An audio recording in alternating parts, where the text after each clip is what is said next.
Hola, profe, ¿cómo anda? En este pequeño video quiero comentarle lo que aprendí este tiempo de trabajo virtual sobre estudios del discurso. Bueno, en primer lugar, se entiende que para el estudio del discurso social aún no hay un único método de estudio, ya que como es una disciplina muy reciente, nos vamos a encontrar con varios métodos.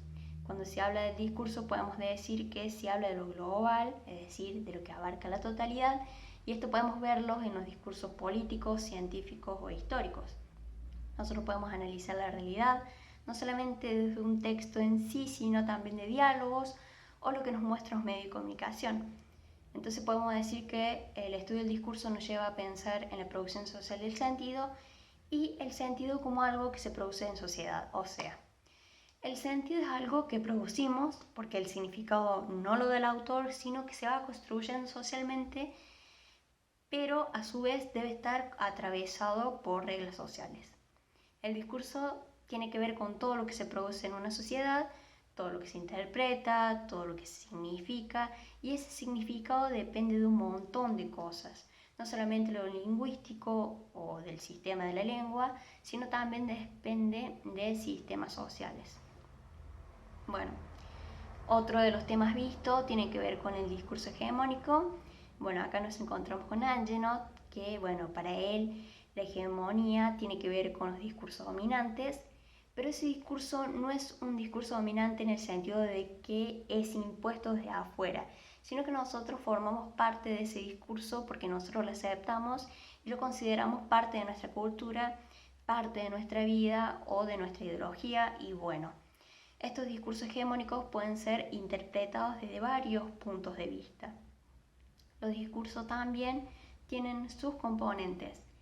Bueno, acá Angenot menciona algunos de ellos. Uno es la lengua legítima, es decir, una lengua oficial, pero no solo tiene que ver con el idioma, sino también de los distintos registros que tiene la lengua, que suele ser el que utilizan los grupos con poder, es decir, aquellos grupos dominantes.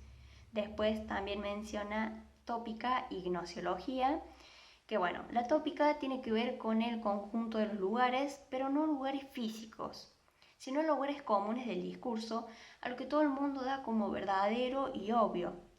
Son condiciones que son indiscutibles en un contexto, en una cultura o en un momento histórico dado. Y en cuanto a la gnosiología, es un conjunto de reglas que modelan los discursos como operaciones cognitivas. Esto tiene que ver con las maneras en que el mundo puede ser esquematizado sobre un soporte de lenguaje. Luego tenemos al tabú. El tabú es algo prohibido, algo de lo que no se debe hablar. Y por el contrario tenemos el fetiche, que es todo lo que el mundo idolatra y considera que debe estar. También Angenot menciona el egocentrismo. Este es el yo, que se refiere al sujeto que tiene mayor legitimidad cuando toma la palabra.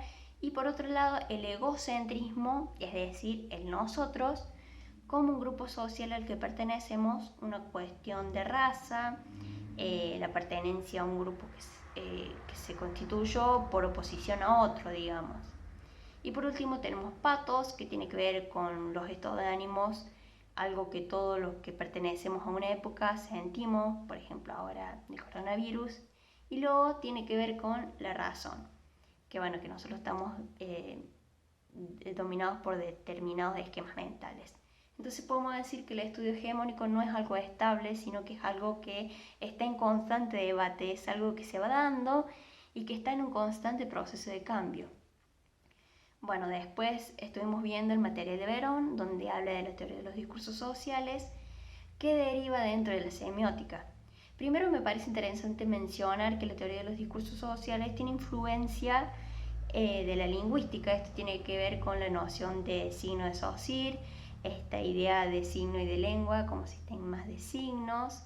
El concepto de signo de Saussure, como sabemos, presenta el significante, el cual indica la parte material del signo, y por otra parte el significado, que indica el concepto. En otras palabras, existe una sola respuesta posible a la hora de definir algo.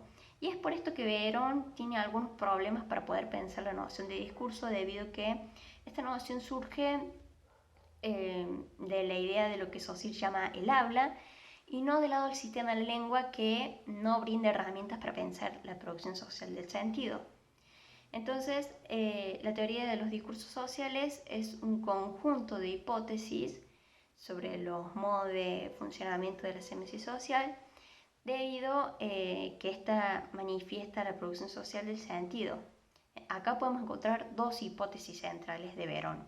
La hipótesis central de la teoría de los discursos sociales es que toda producción de sentido es necesariamente social, es decir, que este autor siempre se va a posicionar en el plano de lo social. Pero por otra parte, Verón menciona que todo fenómeno social es un proceso de producción de sentido, cualquiera que fuera el análisis, o sea, el nivel del análisis.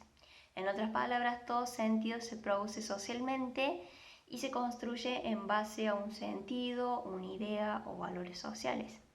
Y en cuanto a qué entiendo por enunciación, puedo decir que todo enunciado hay huellas en ese momento que el enunciado es producido, y bueno, ese momento que se produce es la enunciación. Estas huellas tienen que ver con la persona que habla a la persona que va dirigida, es decir, el enunciador y el enunciatario. También nos encontramos con las marcas, ya sea el tiempo y el espacio de la enunciación. En cuanto a los deícticos, estas son frases o palabras que nos muestran la situación de esa enunciación y nos permiten reconocer los sujetos que participan allí. Y bueno, también vimos los subjetivismos, que son frases o palabras que presentan la valoración del hablante en su enunciado sobre los objetos o hechos del mundo que refiere. Personalmente yo puedo decir que tuve un recorrido notablemente enriquecido gracias a los aportes de los videos explicativos y de los materiales teóricos.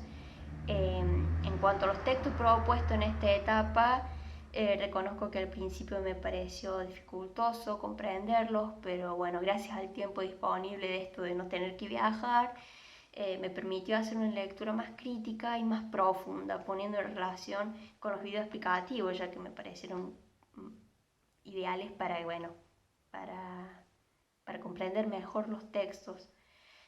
Yo considero que no faltó nada por parte de ustedes, ya para mi aprendizaje, porque bueno, es entendible el contexto que nos tocó atravesar este año, que fue un poco difícil por parte de los estudiantes para nuestro aprendizaje, pero gracias a los materiales aportados y las videollamadas para guiarnos, sacar dudas, me permitió que, bueno, en mi proceso fuera más posible, así que agradezco muchísimo su acompañamiento por videollamadas, también por WhatsApp, por ponerle el cuerpo a esta situación, por su dedicación y compromiso, para permitirnos continuar nuestro recorrido por esta modalidad. Y bueno, no tengo más nada que decir, más que gracias por la predisposición y por estar a través de la pantalla escuchándome. Le mando un fuerte abrazo y que pronto podamos encontrarnos en el aula. Un abrazo, André.